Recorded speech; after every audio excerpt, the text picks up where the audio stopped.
Նախանցած կիրակի խոսում էինք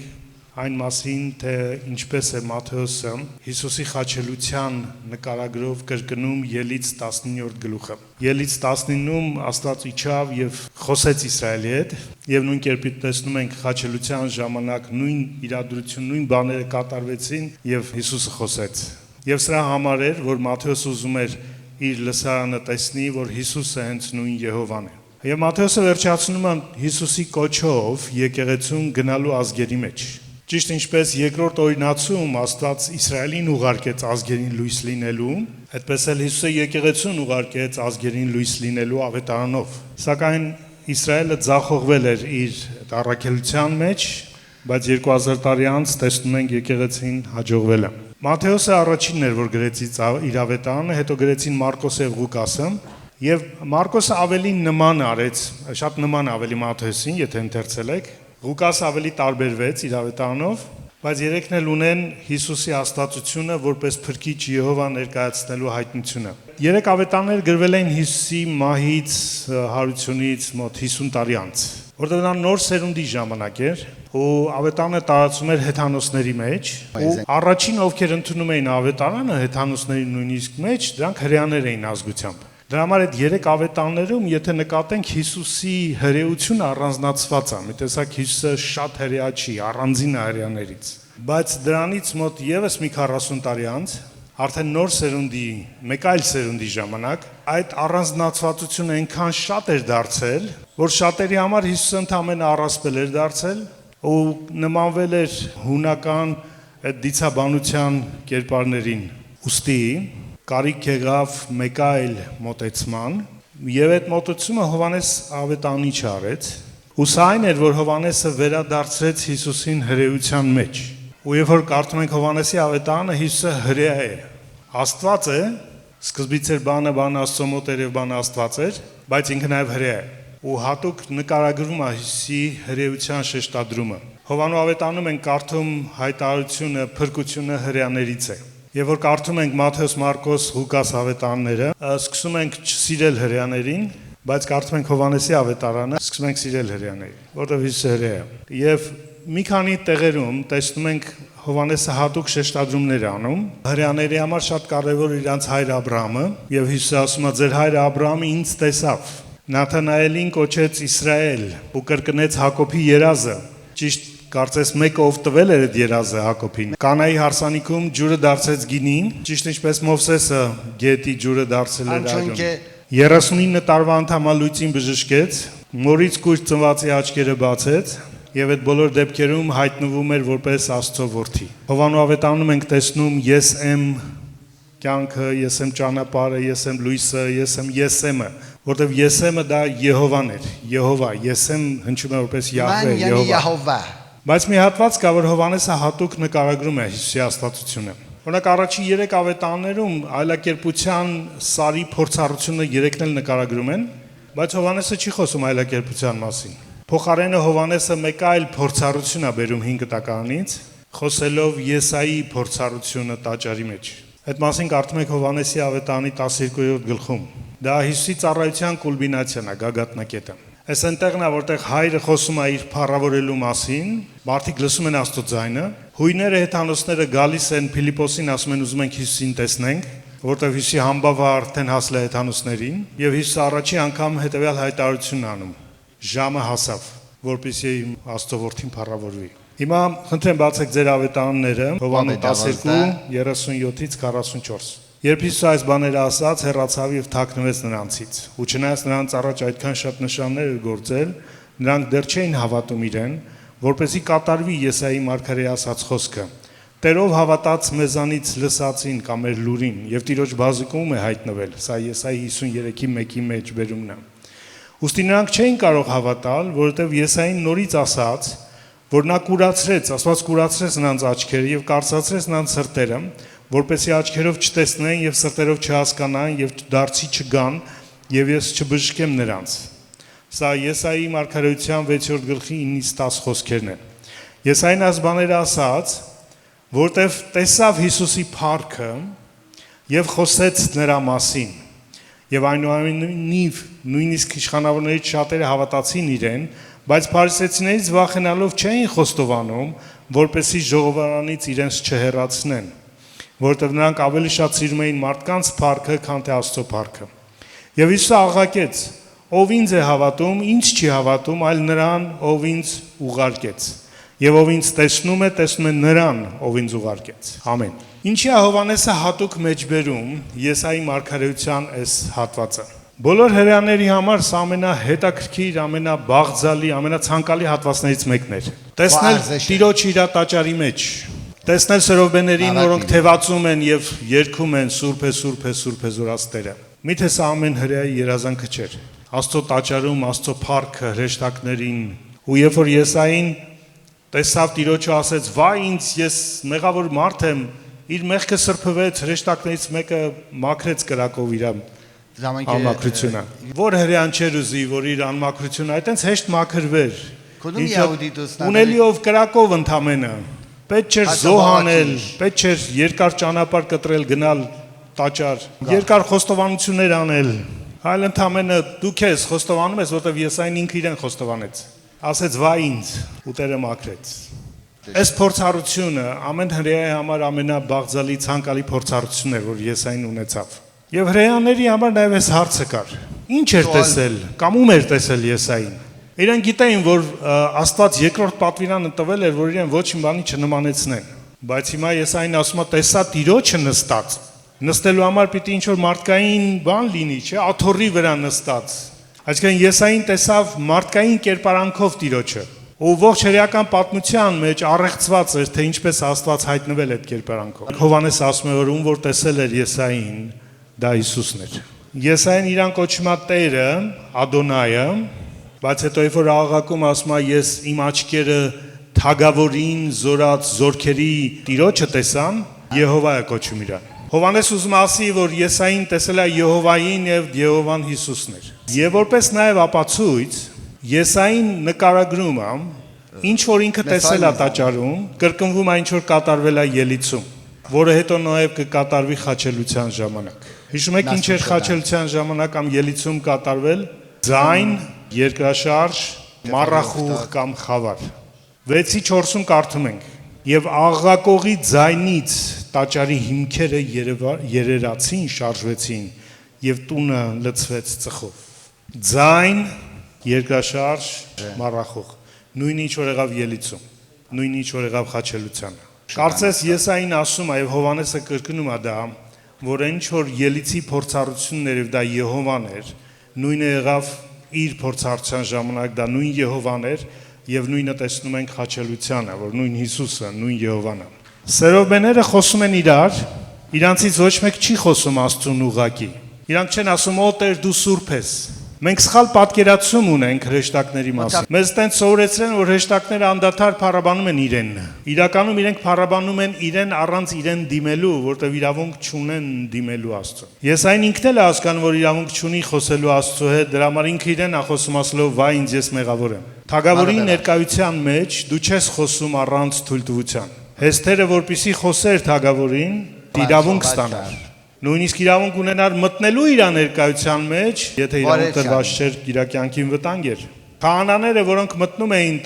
տաճար կամ մտնում էին խորան, հատուկ ժամանակ, հատուկ ձևով պիտի մտնեին, այլապես մահեր սպասում իրեն։ Մենք քրիստոնյաներս մոռացել ենք դա, ու մեզ թվում է այնքան հեշտ է, այնքան պարզ է, այնքան տենց ինչ ա եղել, որ երբ ուզենք, ինչ ուզենք, այնքան էժան ենք սկսել վերաբերվել Աստծո ներկայությանը։ Մոռանում ենք, որ ողջ մարդկության պատմության ընթացքում սերունդներ զրկված են եղել Աստծո հետ խոսելուց։ Պողոսը Եբրայեցիներին նամակում ասում է. «Ուստի Հիսուսի այրունով համարձակությամբ մտնենք շնորհած աթոռի առաջ շնորհք ստանալու»։ Մոռանում ենք, որ այդ ներկայության մեջ մտնելու համար Աստված իր որդու այրունն է թափել մեզ համար։ Երանելի ենք մենք, բայց չենք օգտվում այդ երանությունից։ Հովհաննեսը նաև այդտեղ մի հատուկ հայտարարություն անում, որ ոմանք հավատացին, բայց չխոստովանեցին, որ հավատում են, որտեղ մարդկանց փառքը ավելի շատ սիրեցին, քան Աստծո փառքը, որովհետև Հիսուսին հավատալը քեզ արժանալու է շատ բան, ու շատերին արժանում է, մինչև հիմա։ Մենք այսօր կարդում ենք նորությունները, լսում ենք, թե ինչպես Ինդոնեզիայում, Պակիստանում, Չինաստանում Աշխարհի տարբեր տեղերում քրիստոնյաներին սպանում են, հալածում են, նեղում են։ Մեր ազգը գոնե իր պատմությունը լավ ապրել է դրանով, որ Քրիստոսի անվան համար հալածվել է միշտ։ Տիրոջ ձայնը լսելը եւ հավատալը քեզ արժանալու է ինչ-որ բան։ Հիսուս ասեց իր աշակերտներին, այս աշխարհը ձեզ ատելու է։ Մի զարմացեք, որ ձեզ կատեն։ Աշխարհը սիրում է իրեններին, բայց քանի որ դուք աշխարհից չեք, այլ իմն եք, դա համար աշխարհը ձեզ մերժելու է։ Բոլոր նրանք, ովքեր ծառայության մեջ են կամ ծառայել են ինչ-որ ժամանակ, բոլորը գիտեն, որ մենք սկսում ենք ծառայության մասին տենց ռոմանտիկ պատկերացում ունենալով, մենք շփորձառություն ենք ունենում Տիրոջից, լսում ենք Տիրոջ ձայնը, Տերը խոսում է մեզ, առաքելություն է տալիս, գնալու ծառայելու Տիրոջը, բայց հետո հայտնաբերում ենք, որ Տիրոջը ծառայելը շատ բարդ ու դժվար գործ է։ Դա վարդերով լցված ճանապարհ չի, որով անցնում ես, այլ նեղության, դժվարության, ինքնազրկման ճանապարհն է։ Բայց միայն նրանք են անցնում այդ ճանապարհով, ովքեր Աստծո փառքի հետևից են։ Այդ տաճարի փորձառությունը փառքի փորձառությունն է։ Եսային տեսավ Տիրոջը փառքը լցրած տաճարի մեջ։ Ու ինքը հասկացավ իր կյանքում կամ այս փառքի հետևից պետք է լինի Աստծո, կամ մարդկանց փառքի հետևից։ Ու երկուսը իրար հակասում են։ Պողոս ասում է, եթե մարդկանց հաճելի լինելը փնտրեի, ել Քրիստոսի ծառան չէի լինելու։ Բայց միայն նրանք են դադարում մարդկանց հաճելի լինելուց, ովքեր Աստծո փառքը տեսել են եւ նվիրվել են այդ փառքին։ Հետաքրքիր է, որ դրանից առաջ Հովհաննեսը ասում է, որ Ղազարով սովորհարություն էր առել, 11-րդ գլուխն է։ Փոխանակ ուրախանային խառնոին իրար ասեն, sense մեջ նշան է եղել, 4 օրվա մեռել հարություն առել։ Ո՞վ է այս մարդը։ Հաստատ ինքը երկնային գերբնական աստվածային մեկն է։ Որոշեցին սպանել երկուսին էլ։ Մարդիկ, ովքեր Աստծո փառքի հետևից չեն, սպանելու են ցանկացած վկայություն Աստծո փառքի մասին։ Իմ ու քո կյանքում մենք ունենում ենք վկայություններ, գնում ենք կիսում ենք ինչ-որ մեկի հետ, մտածելով հեսա տեսես ինչ մարդը որ լսի, որ իմանա իր կյանքում բան կփոխվի։ Ուղղակի սպանում է քո վկայությունը։ Սկսում է հաստատը տենց է եղել, կարող է քնած է եղել, կարող է գլուխը տեղը չի եղել։ Ու հասկանում ես, որ մարդը ոչ թե չի կարողանում հավատալ, մարդը չի ուզում հավատալ։ Ինչու՞։ Որտեվ մարդիկ ապրում են իրենց որոշած հարմար իրականության մեջ, որտեղ ինչ որ կանոններ արդեն པարզ են, ով են իրանք, ընդունված են ինչ որ չափով ինչ որ մարդկանց կողմից։ Ու եթե պիտի հավատան քեզ, քո վկայությանը, իրենք զրկվելու են նրանից, ինչը արդեն ձեռք են բերել։ Մեկը հանկարծ կասի, դու ես խելքդ գցել այդ աղանդավորների պես։ Մենք աղանդավորներին աղջիկ չենք տալիս, ու մարդիկ ընտրում են չհավատալը, որպեսզի պահպանեն իրանց կոմֆորտը, իրանց ընդունված մարդկային փառքի չափը։ Մարդիկ կհավատան ամեն ինչին, ինչ-որ բան կտա իրանց կամ գոնե չի վտանգ իրանց ներկա իրավիճակացությանը։ Դրա համար Հիսուսին հավատալը միշտ մարտահրավեր է եղել։ Ու իրոք նրանք, ովքեր իրապես ընդունում են Հիսուսի վկայությունը, իրապես հավատում են Հիսուսին, իրանք մարտահրավեր են նետում այս աշխարհին։ Դեմ են գնում այս աշխարհին։ Չեն վախենում։ Ու սա խոսում այն մասին, որ ինք իրապես հանդիպել են Տիրոջը։ Ու ինչպես Եսային հանդիպելով Տիրոջը փոխվեց իր ողջ կյանքը, այդպես էլ Հովհաննեսը ասում է, որ եթե պետք է փոխվի քո կյանքը, չի փոխվի, որովհետև քեզ ինչ-որ մեկը սիրում պատմությունա պատմել, այլ որովհետև դու կենթանի հանդիպում ես ունեցել, վերապրում ես ունեցել։ Ինչի է Հովհաննեսը այդ հարցը շեշտում, որովհետև արդեն այդ ժամանակ քրիստոնեությունը բավականին կոմֆորտնի էր դարձել։ Արդեն հավատալը Հիսուսին քրիստոնյա լինելը արտոնություններ էր որոշակի տալիս։ Ու շատերը կոմպրոմիսի էին գնում, որպեսզի այդ կոմֆորտը պահեն։ Ես իշխում մի կոնֆերանսին մի անգամ քարոզում էի հովիվների։ Ու վերջում մի քանիսը ինձ մոտեցան, ասին ինչ որ դու քարոզում ես ճիշտ է, բայց դա ասին ռադիկալ քրիստոնեություն է, ռադիկալ, արմատական։ Ասին եթե տենց անենք, մեր եկեղեցիներում մարդ չի մնա։ Ասին հենց դա ձեր խնդիրն է, որ դուք փոխել եք Աստծո խոսքը քրիստոնեությունը հարմարացնելով դռներից ներս մտողների քմահաճույքներին։ Քրիստոնեությունը նրա համար չի, որ ձեր կյանքը ավելի հեշտ դառնա։ Քրիստոնեությունը նրա համար է, որ մենք մեկանանք Քրիստոսի հետ։ Ու անկախ նրանից, թե ճանապարհը ինչպես կտանի մեզ Քրիստոսը, նեղություններով գուցե, կորուստներով գուցե, ձեռքբերումներով գուցե, բայց միշտ մնալով այդ ճանապարհի մեջ, որովհետև դու Աստծո փառք ավելին ես նախընտրել, քան մարդկային փառքը։ Իսրայելը, որ տեսավ ելիցում իջնող Աստծուն սարի վրա, ասին կլինի էլ չլսենք իրեն։ Եսային տեսավ Տիրոջը, Տեր ասեց գնա այս ժողովրդին ասա կտեսնեք ու չեք տեսնի, կլսեք ու չեք լսի ու սրտով դարձ չեք գա։ Ու նույնը եղավ Հիսուսի ժամանակ։ Տեսան ու չտեսան։ Հովհաննես ասում է թե այդքան հրաշքներ արել իրենց առաջ։ Ինչ որ հերու երկրում չէր որ լսել էին հավատան չէր, իրենց մեջ էր։ Բազարոսն էլ կարող էին տեսնել, այն կույրին էլ կարող էին նախքին տեսնել, անդամալույցին էլ իրանց մեջ էր։ Ու հետաքրքիր է որ Հովհաննեսը նկարագրում է բոլոր այն հրաշքները, որ Հիսուս արել է հիմնականում Երուսաղեմում։ Երուսաղեմցիք չեն կարող ասել, դե դի Գալիլեայում ինչ որ բաներ եղել չգիտենք։ Իրենց աչքի առաջ էր ամեն։ Ու որոշեցին, որ չեն ուզում տեսնող, լսող ու հասկացող լինել։ Մեր շուրջն էլ նման մարդիկ կան։ Ու եթե հանդիպում ես մարդկանց, ովքեր տեսնում են քո կյանքում վկայությունները, բայց որոշում են, որ չեն կարող հավատալ, մի զարմացի։ Շնորհակալ եղի, որ Աստված քեզ տեսնող է դարձրել։ Որովհետև ես ու դու էլ իրանցից լավը չենք։ Եսային լսեց իր առաքելությունը, ու այդ առաքելությունը ձախողում էր։ Գնա ասա ու չեն լսի քեզ, չեն հավատա քեզ։ Դա ձախողման առաքելություն էր։ Հարց առաջանում, բա ինչու՞ է հաջողությունը։ Մեր հաջողությունը մեր հավատարմության մեջ է։ Եսային հասկացավ, որ իր հաջողությունը Տերն է։ Ոչ թե անհավատարիմ Իսրայելն է, այդ Իսրայելին դարձի բերելն է իր հաջողությունը Տերն է անձամբ։ Խնդիրը նրանում է, որ մեր հաջողությունը մենք չափում ենք մեր ծառայությունով։ Ինչ արեցինք, ինչքան արեցինք, ինչքան հաջողեցինք, ինչքան մարդ հավաքվում եկեղեցում, ինչքան մարդը վկայեցին, ինչքան լավ երգեցին, ինչքան լավ քարոզեցի։ Ու երբ որ մեր չափանիշը Տիրոջից դուրս ինչ որ բան է, ուրեմն դա նշանակում է մենք մարդկանց փառքն ենք փնտրում, ոչ թե Տիրոջ։ Կարևորը որ ես ու դու ինչի ենք կանչվել։ Ամենքս կանչված ենք ինչ որ բան անելու Տիրոջ համար։ Բայց քո հաջողությունը այն չի, թե ինչպես կանես ինչին կանչվել ես։ Այլ քո հաջողությունը նրանում է, թե ինչքանով միշտ կմնաս հավատարիմ Աստծո փառքի վրա կենտրոնացած եւ ոչ թե մարդկանց։ Հիսուսը գնաց ու թաքնվեց իրենցից։ Երկրորդ անգամ էր Հիսուսը թաքնվում հրեաներից։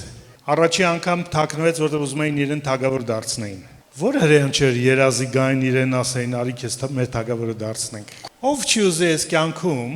գան իրեն ասեն, օ դու արի դու մեր դիրեկտորը դարձի, չգիտեմ դու մեր բանկիրը դարձի, դու մեր էս ինչը դարձի։ Ոչ որ տենց մեզ բան տան, առավելություն տան, արտոնություն տան, առաջ քաշեն։ Ու ինչի՞ է Հիսուսը հրաժարվում դրանից, որովհետև հետաքրքիր է սատանան էլ էր նույնը առաջարկել իրեն դրանից առաջ։ Հələ ավելի շատ երկրի թագավորություններն էր առաջարկել։ Երկուսի դեպքում էլ թե հրեաների, թե սատանայի հետևյալ խնդիրը կար։ Սատանայի դեպքում պետք չի ջանքանել, պետք չի խառնվել հենց հիմա։ Ընդհանրապես մի հատ փոքրիկ կոմպրոմիս արա, հեն մի անգամ ուղղակի ինձ երկրպագի չի ասում դարձի իմ երկրպագողը։ Մի անգամ ինձ երկրպագի, այստեղ թագավորությունները քոնն է։ Մի փոքրիկ կոմպրոմիս։